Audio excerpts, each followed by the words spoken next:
We're back. Time for Ask Annex. In the studio to help us today, Fred Coleman, Wealth Manager and a CFP. Hey. Hey, Danny. And we got Matt Morzy, Director of Research, also a CFP. Welcome to you. Hey, Danny. Question 1 on Ask Annex. I'm 65. My wife is 60. We have a growing side business that's beginning to produce income at a level neither of us expected. My friend says that'll upend my Social Security and eventually send me into a higher tax bracket. How do I plan around this? The level of complexity when it comes to both managing your business and then also for your individual taxes and income gets more complex when you're a business owner.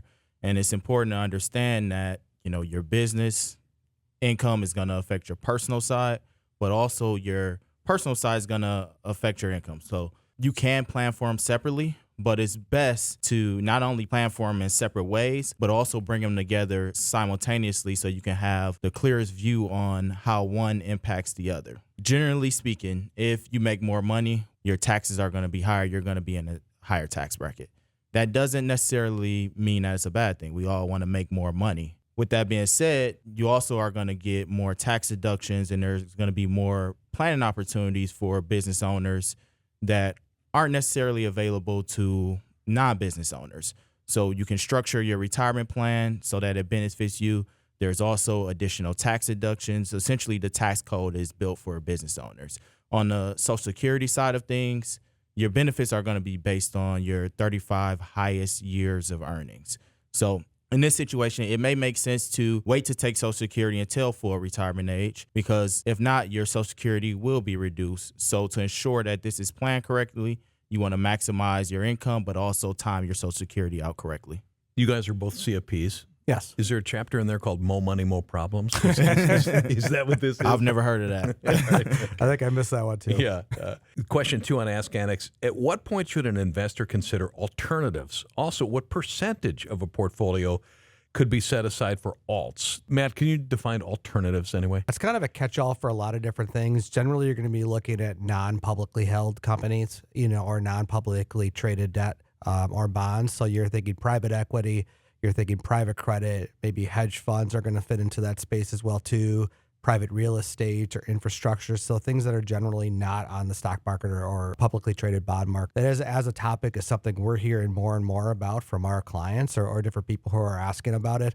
It has becoming more and more popular over time, and something that that we use for clients who qualify and that we feel that need that allocation within their portfolios. And there's a couple things that you got to think about too. So one is that in order to have alternatives or true alternatives in your portfolio, there are certain financial guidelines that you need to hit. The biggest one is to be considered what the SEC calls an accredited investor. And with that, you're generally looking at $1 million or more in investable assets. So think net worth minus your house. That's not investable, so you can't put that in part of the math. Or you need at least $200,000 or more in income over at least the last 2 years each. So those are a little bit, there's more guidelines around that, but those are kind of the simple ones. So you need to make sure you have that first. When you're also looking at that, what's your risk tolerance and what are your liquidity needs? As we started this part of the question, a lot of those things are private, which means that you're not going to be able to sell them whenever you want. If you're in certain types of alternative investments, you might have a 10-year hold period where you're not able to get any money out, or you're only going to get money out if they sell part of it and send it back to you. Other ones have monthly, quarterly, or annual time periods that you can get money out, but it's subject to the fund itself and their ability to give you that liquidity. And they might cap it out at each one of those time periods as well too. So you need to have the ability to have illiquid investments. And then you start thinking about what percentage of your portfolio. I think some pretty simple guidelines are around 10%. Sometimes if you Google it, you might see 20% or so.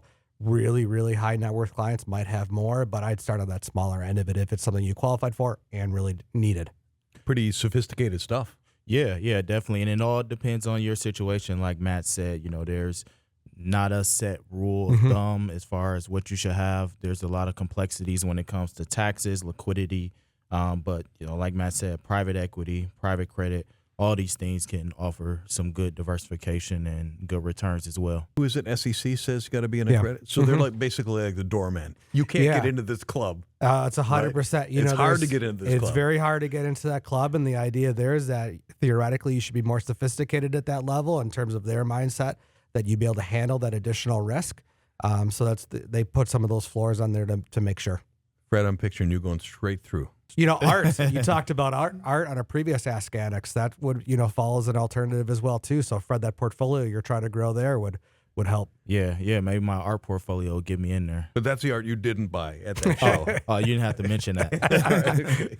At his Ask Annex, got a question for us, head to the website, annexwealth.com, and look for the Ask tab. We'd love to hear from you. Matt Morzy, Director of Research in the CFP, thanks. Thank you. Fred Coleman, Wealth Manager, CFP at Annex Wealth Management, thank you. Thanks, Annie.